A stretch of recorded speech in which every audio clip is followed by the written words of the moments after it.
Welcome to this session of History of Western and Indian Art.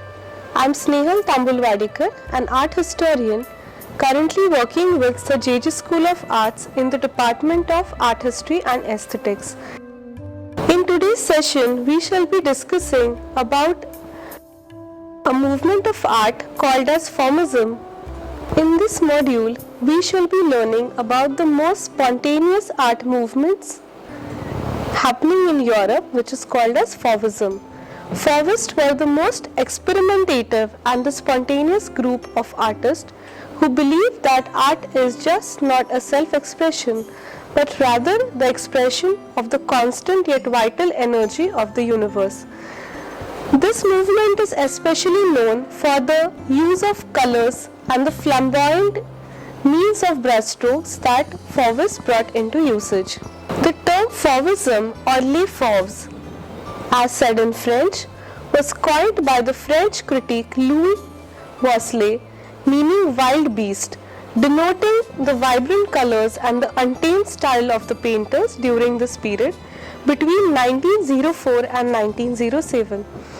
The movement of Fauvism was, in this sense, very short-lived, with its exuberance exciting a number of artists but fading away as soon as some of the pioneering artists from the movement moved ahead in their work. The movement is characterized by the free use of colors and the freedom acquired by forms in the works by the artist, without really losing their identity as happened in abstraction. Fauvists take a lot of inspiration from the Impressionist in the flurry of brush and especially the Post-Impressionist in their hunt for form and liberation of historicity. They continue the pointillistic study of colors parallel to the exploration. They continue the pointillistic study of colors parallel to the exploration of form as begun by Paul Cezanne. The early Fauvists seem to have been inspired greatly by Van Gogh, and not just his colors and techniques of brushing, but also his choice of subjects and his audacity to express the raw reality around him. The Fauvist paintings are sheer visual pleasure. Landscapes bathe in fantastic reds, blushing pinks and kinky blues. Ordinary objects dancing in the folk textile patterns.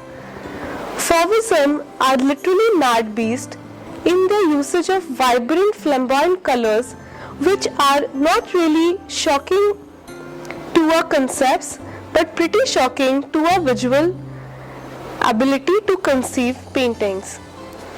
These artists were very well read and were greatly involved in the literary happenings in contemporary Paris.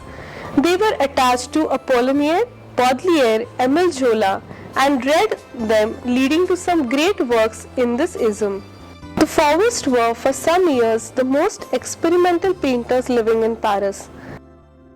Let us have a look at how their style developed during this period of time. They in fact can be said as the most free-spirited individual painters in Paris, and this itself becomes their style. They do not share the visual impetus and style like that of Impressionist or Cubist. They seem to be expressing their individual understanding of the world. They are rather bound by the same doctrine, the same spirit of working as we can see in their letters, notes and of course their works. They are mad together, inspired together, though Matisse seems to be the most mature in his understanding of what they were actually doing. Fauvists worked in their full element, taking cues from number of inspirations. Their works created tremendous bewilderment in their onlookers in the initial moments of shock. Fauvism is characteristically known for their rampage of colors. They squeezed out shades of colors and used them in their raw form. Fauvists rejected the theory of neo-impressionists of division of tones of colors. They were totally preoccupied by the post-impressionist color theories of Seurat and Signac, whose works they had come across. These painters had worked extensively on color theory based on scientific understanding of hues on the spectator and also the relationship of colors with each other. Their style, called as pointillism, was an inspiration but not exactly for the method of putting small dots of raw colors next to each other using the point of the brush. These painters had worked extensively on color theory based on the scientific understanding of hues on the spectator and also the relationship of colors with each other. Their style is called as pointillism, taking its name from their exact method of putting small dots of raw colors next to each other using the point of brush such that they would give the illusion of their tones. For example, small dots of yellow and red were placed to each other in such a manner that they gave an illusion of orange from a particular distance. Fauvistes took over the idea of using raw colors directly from nature without really compromising on their brightness from the pointillist. We see a partial impact of pointillist here when Derain's early landscapes have brushworks light as ever, unlike the heavy dabs of colors in the works of Van Gogh. Derain, Matisse and Vlaminck came together in retrospective of Van Gogh, which was held at Goupil Gallery in 1901, which seems to have had a very great impact on these three painters. In the terms of artist involvement in the work of art and in the terms of application of colors, they were enthralled by the way Van Gogh's life and personality were expressed in his works and how alive each work seemed to be. Color for Fauves, as they observed in Van Gogh, was the pulsating vital energy of the painting and not just an element which was used to fill the form. The Fauvists do take a lot of inspiration from Cézanne and Gauguin too, but only to go further in their experiments towards desired simplification of forms. Gauguin's way of giving away the orthodox perspective in the painting and bringing together of all picture surface to make it singular decorative unit interested the Fauvists. Matisse rather later came to say that the real intention of art was in fact decorative, and one should always remember this. Fauvists thus minimalized all the structural and perspective details of the figures and objects and achieved marvelous results using just the essentials of lines and color. Thus, in their still lifes or portraits, the backgrounds and objects are in free spirit like the artist himself and become decorative elements. Fauvists do not deform or abstract any objective elements used in their paintings. They do not lose their identified characters, but rather alter the regular form to a more pleasurable and decorative one. Their subjects range from vivid landscapes to portraits, still lifes, and events from daily mundane life. Derain and Vlaminck especially paint landscapes, while Matisse has experimented into numerous subjects all throughout his life. Influences from folk and tribal art, not just paintings and sculptures but also the textiles and daily use objects, form an essential element in Fauvist art. Fauves, especially Matisse, seems to have been moved by the works of Gauguin not just by his decorative planes but also through the use of folk elements which can be seen in the patterns on the clothes that the women in his paintings wear. Gauguin, when living in Tahiti, adopted not only the pictorial compositions of the women there but the skin tones and the colors of fabric, which were very vibrant and seemed to be extremely attractive to the Fauvist eye. Vlaminck introduced both Derain and Matisse to primitive art, to African sculpture. The forms of the sculptures over the ceramics are often seen in the works of Fauves, especially Matisse. The Fauves soon seemed to be deeply moved by the primitive instinct which might have reflected in their deliberate crude expression. Derain and Vlaminck admired works of Émile Zola greatly. In fact, Vlaminck went on to publish several novels describing himself as Pico de Mirbeau.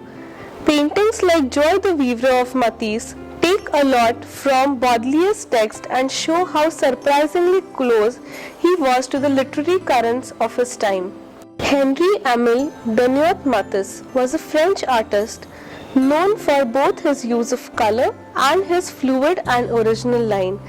Matisse, beyond formism, is one of the most genius prodigy of all times in the history of art. Matisse also is one of the most exuberant painters and the person who began Fauvism in the real sense. He was an artist who was senior to Derain and Vlaminck and was already known for his abilities before the beginning of Fauvism. He worked contemporary to Pablo Picasso and was considered to be in par with Picasso's artistic abilities.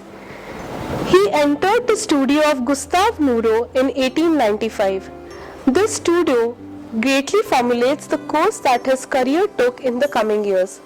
In this studio, Moreau encouraged his students to question themselves and their work. The students who were enrolled with Matisse were later to be exhibiting as Fauves: Roult, Marquet, Manguet, Camus and Poe. Roult was more interested in interpretations through literature, while Matisse and Marquet in outdoor works. Matisse, in this period between 1895 to 1902, did a large number of rapid sketches and works on streets. These works are nothing like what Monet would try to bring to achieve atmosphere. Rather, these works show the broad areas of paint and reorganization of space, indicating the new interpretations of reality that Fauves were soon going to pioneer. Matisse was more engulfed by the potential of color and spaces that could be explored in the two-dimensional spaces of the canvas. But he was not obsessed with it as the Cubist would have been. He in his paintings was rather free-spirited, his line as natural as rhythmic, his works fulfilling the decorative and aesthetic pleasures as the task of art. In 1904, Matisse painted Lux Calme Envelopped, which was to stir the notions of painting in his contemporaries. This work went beyond the ideas of landscape and showed what colors and lines from imagination could achieve.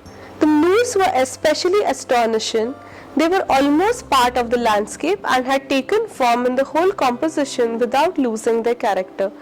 If you look in detail at this work painted by Matisse in 1904, you will observe that he has culminated the different influences and inspirations taken from the Impressionists, as you see in the colors, from Signac and Seurat, where he has used pointillism as technique, the usage of bright colors, which is his own, and the simplicity of forms that you find in the nudes, which look almost similar to Olympia painted by Cezanne.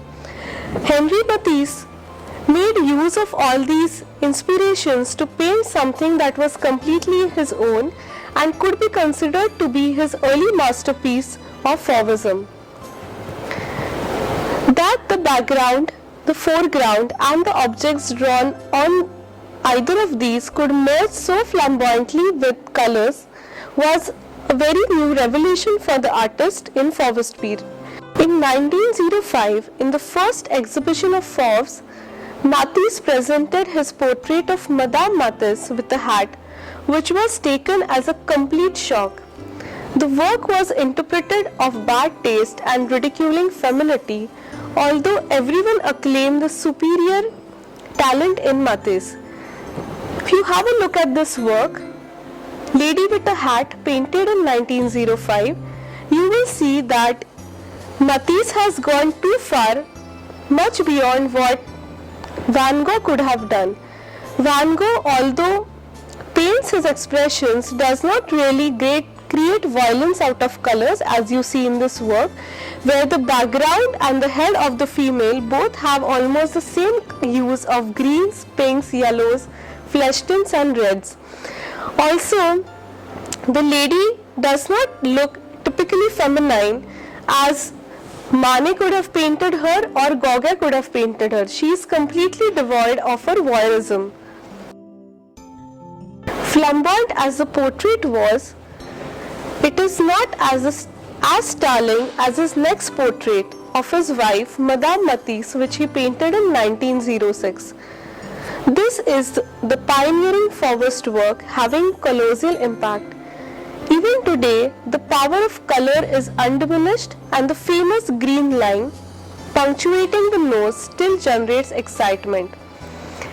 Matisse in coming years post 1906 painted such fantastic works of brilliant colors inspired by the non-European tribal art and African sculpture as seen in his still life with pink onions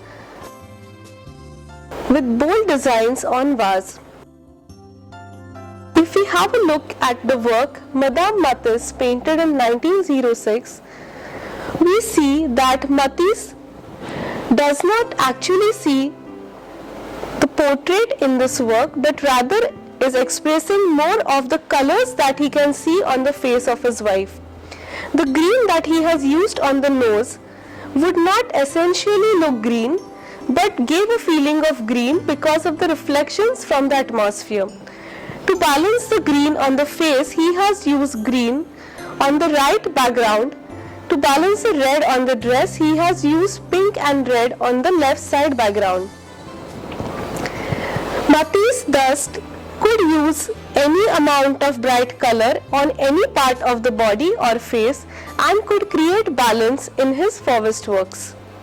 When we have a look at this work called Still Life with Pink Onions, we see an obvious attraction that Matisse would have felt towards the ceramics of primitives. In another work, which can be said as the successor of the first work which we saw in our discussion of Matisse, is Joie de Vivre, that is Joy of Living, which he painted in 1906.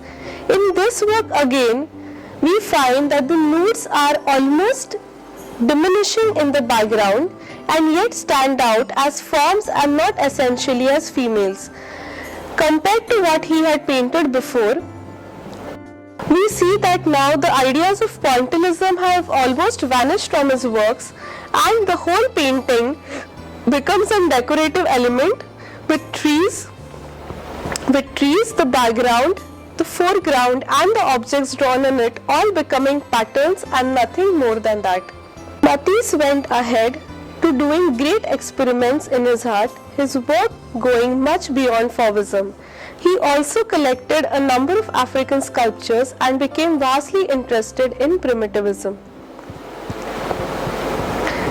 Henri Derain, another of the Fauvist painters, was again a French artist, painter, sculptor and the co-founder of Fauvism with Henri Matisse.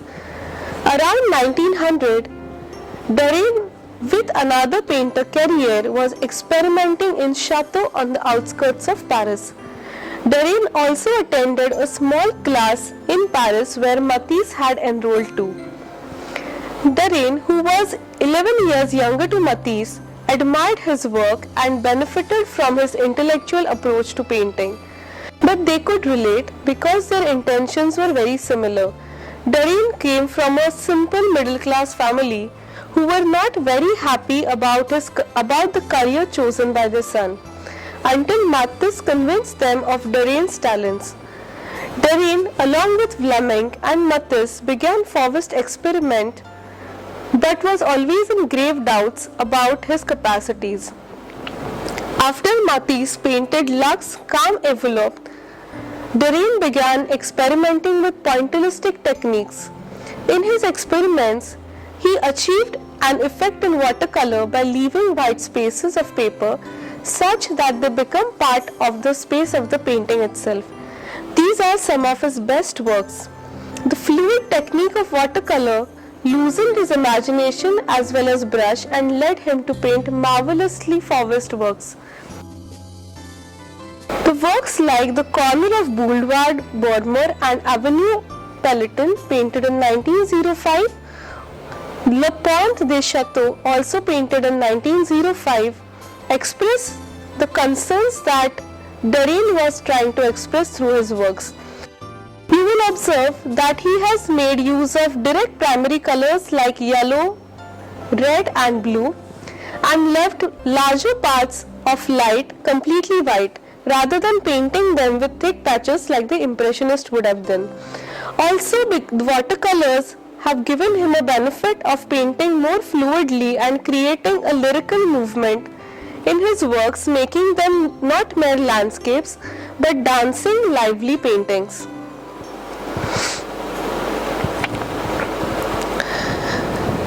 Another works like the figures from Carnival and Feast in the Countryside, both watercolors painted in 1905, obviously show the influence that Matisse had on Derain.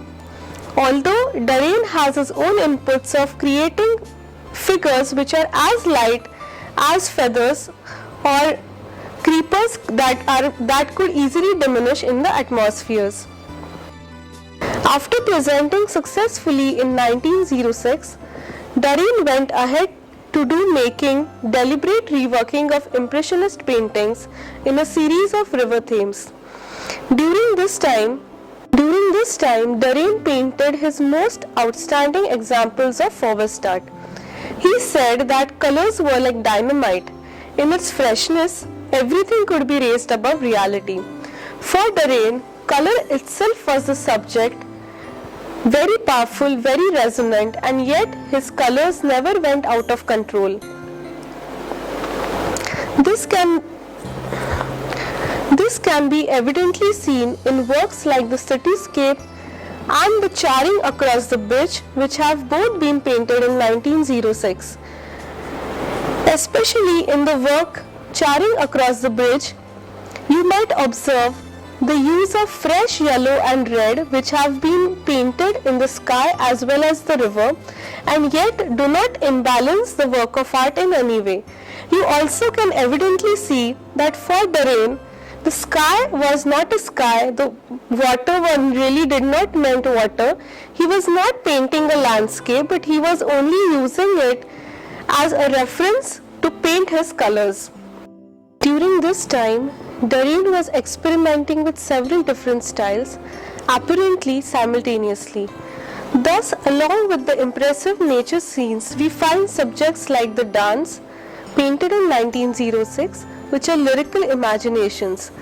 But in such works, Derain was not as comfortable as we see in his depictions of nature. The figures are primitive but not as natural as in Matisse, rather forced and completed with extra efforts. This work is decorative, stylish, pretty inconsistent, but yet worthy for Derain's attempt to find an alternative style in Fauvism. We can see a vast difference between Matisse's works like Joie de Vivre, painted in 1906, and La Danse, painted in 1906 by Derain, and observe that they both had moved away from the same Fauvism that they had begun with. Derain, although appreciated all the new methods, yet remained aloof, his passion being colors and colors only.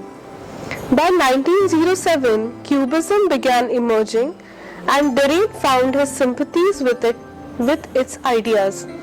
But he was really not in favor of any theory. He seems to be a man who willfully stood apart from everyone and everything. Maurice de Vlaminck was again a French painter.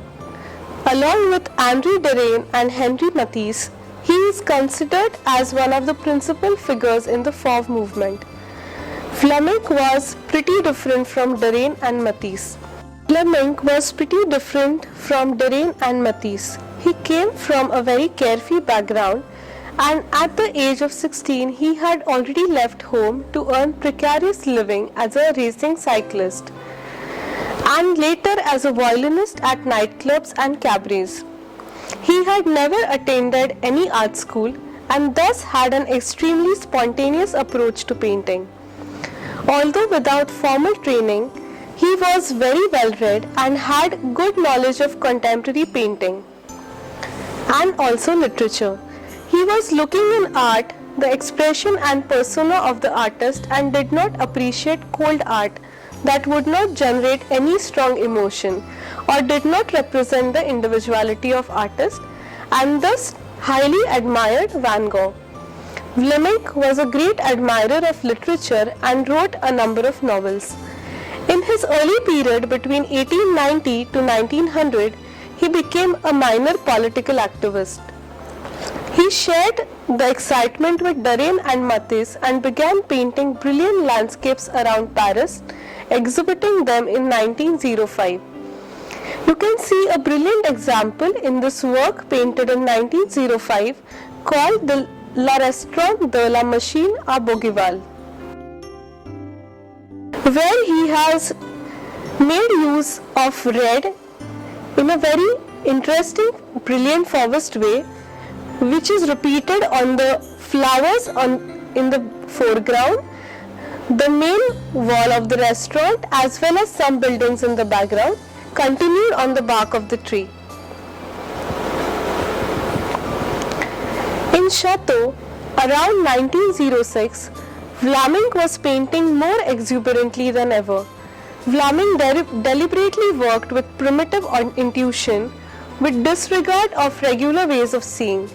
His visual sources came from very random contexts such as chromolithographs collected from packets of chicory and African sculpture, which led to his depiction in pure raw colors. For Vlaminck, the paint was the sole expressive agent squeezed straight out of the tube in swirling lines that characterize his work. He wishes to make us aware of the paint as the physical part of the painting. His landscapes thus are not mere records of rivers and the country of Chateau, but firstly the vehicles of expressions through colors. These seem to have derived extreme love of Van Gogh and the Fauvist arbitrary experiments to understand the expressive nature of colors. These ideas can be seen in his works like Still Life with the Fish and Still Life with Jug and Lemons, where he makes use of yellow and red with jarring strokes of thick color patches like Van Gogh would have done. But the question remains, when you look at his works like The Landscape and The Woman with the Hat of Straw, which have been painted in 1906, do Vlaminck's works really express so much as the works of Matisse? Do they particularly express anything at all? Unlike Matisse, his works do not seem to go beyond sheer visual pleasure of color, brightness and harmony. His choice of subjects emerged from Impressionism, but his radical ideas do not seem to come out in his works. His ideas of Expressionism do not extend further than the surface level. His primitivism too is quite sophisticated, and thus he does not come about as a tender-hearted savage as he wishes to, but rather an enthusiastic Fauvist ultimately in the end. Fauvism influenced a great number of artists to come to use liberated spirit of line and exuberant usage of color. It also brought in a new way to use non-European influences in art, like the ceramics and textile patterns of the primitives and African sculptures, which were later to become an important and essential part of Matisse's work and significant influence to artists like Pablo Picasso.